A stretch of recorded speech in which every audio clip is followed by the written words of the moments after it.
In this episode of Talking About Orks, we're going to be going over the performance of Orks at Adepticon's 2019 40K Championship. And so we had 3 Ork lists in the top 20, which is not bad. But there's a lot of similarities between these lists. And the one similarity, one thing that I want to note, is all these lists have at least a brigade and battalion. So minimum, the lowest one is 18 command points. So let's see, the third best list from Adepticon was primarily Death Skulls. So we had, let's see, Big Mecha Shotgun, the Big Killer Boss, Souped Up Shaka, the War Boss with the Killer Claw. Let's see, we had 17 boys there, 10. So a bunch of 10-man units of boys, 2 units of commandos, Mad Dog, 3 Death Copters, 3 single smash guns. So that was the brigade. That was how he filled up his brigade. And then we had Bad Moons with Gretchens and Ludas, and Weird Boys with the Jump and Fists of Gork. So pretty standard stuff there. And then he had another battalion with a War Boss on a bike, another Weird Boy with both the Jump and Warp Head, boys, and then Gretchens. So just a lot of MSU Ork units on this one. The second best list, I think that was 16th. So this one is, let's see, so we got Bad Moons here. Again, another Dread War, another Souped Up Shaka.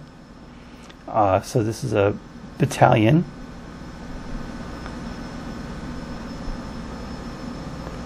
With 3 units of Gretchen, Gorkanaut, and a Morkanaut. Another Bad Moons with Badruk, Big Mech with Force Field. Choppa, Follow Me Lads was the Warlord trait. 6 units of Gretchen. 3 single mechs with custom Mega Blasters. Again, with Bad Moons, custom Mega Blasters are not a bad option. 3 Death Copters, 2 units of Ludas, and 1 unit of 3 Smasher Guns. And that was 18 command points. And then the last list, which was the top list, I think placed 3rd, was combination Death Skulls here. So we had Death Skulls here once again, Dreadwaw, and the Souped Up Shaka. So that was 3 things you have. All 3 lists had Souped Up Shakas. 6 units of Gretchen, Commandos, Mad Dog, Death Copters, 3 individual Smasher Guns, another Death Skulls with 2 Weird Boys. Let's see, 1 10 boys, 2 30 boys, Shooters, 15 Ludas, more Death Skulls, another Killer Claw, and more Gretchen. So there are 3 things that there are a couple things that stand out to me on all these lists that match up. One is they all ran multiple detachments with lots of Grot units. They all ran the Souped Up Shaka, and there were definitely lots of mech guns, Ludas, and Death Copters to fill out that brigade detachment.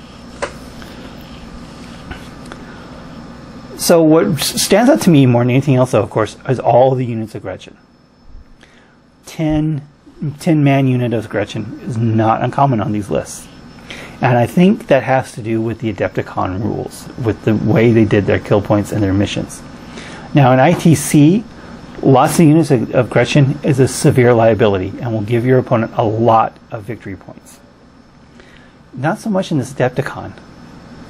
So what I want to bring out here is the secondary objective, multiply kill points, or meat grinder is what they called it here. So it's the example E, 1 unit worth, and you round it to the nearest 100 points. And for every 100 points, it's one victory point. So 1 unit worth 40 points, or in this case 30 for Grots, rounds to 0 and is 0 victory points. And you can do up to 30 wounds and only get 3 victory points, and that's the most for the meat grinder. Is 3 points per turn. So even if you wipe out every single Gretchen of 10 units, you still only get 3 victory points. That wouldn't work like that in ATC. And I think that has a lot to do with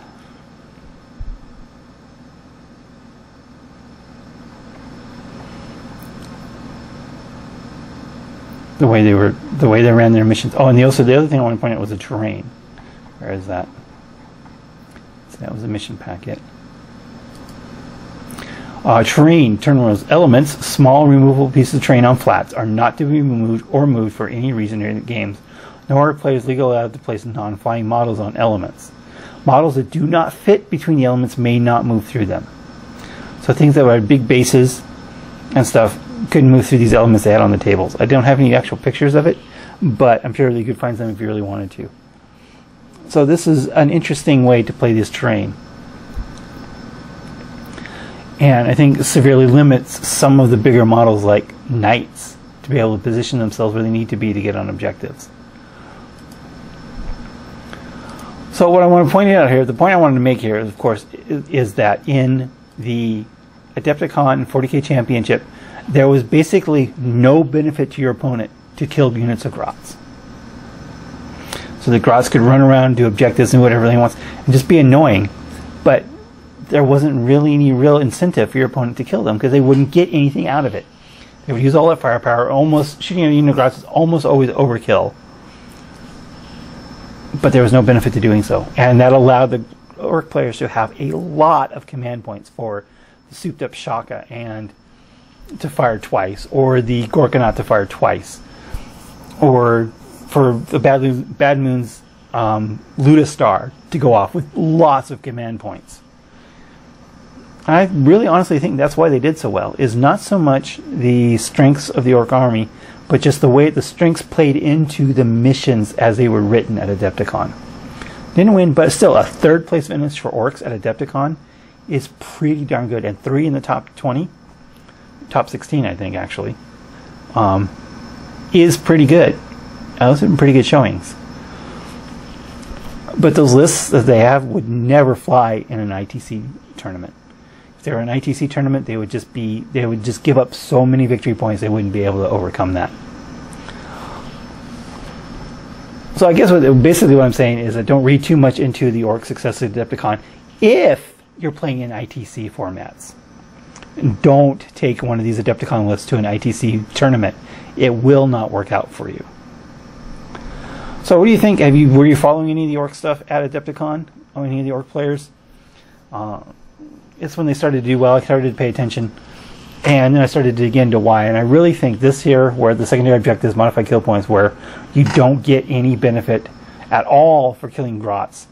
And with the meat grinder, if you're not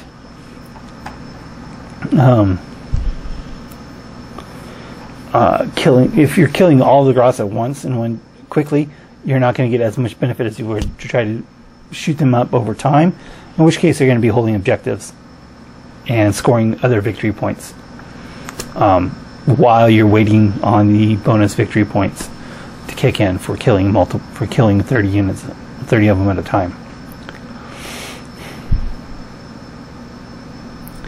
So let me know what you think of these. What you think of my comments on this below. I really think that Adepticon rules. So too long didn't watch. I think the Adepticon rules played into the strengths of the Orc army with those extremely cheap troop choice we have in the 30-point Grot unit. And if you're thinking about running these lists at an ITC tournament, I would strongly recommend against that, because those multiple units of Grots are just going to be giving up victory points hand over fist, turn after turn in ITC. But apparently, not so much at Adepticon. So once again, let me know your thoughts below. Thanks for watching. Thank you for watching this episode of Talking About Orcs. Please subscribe and hit the bell button for notifications for new Talking About Orcs videos every Wednesday, new battle reports every Friday, and hobby videos whenever I can. Thanks for watching.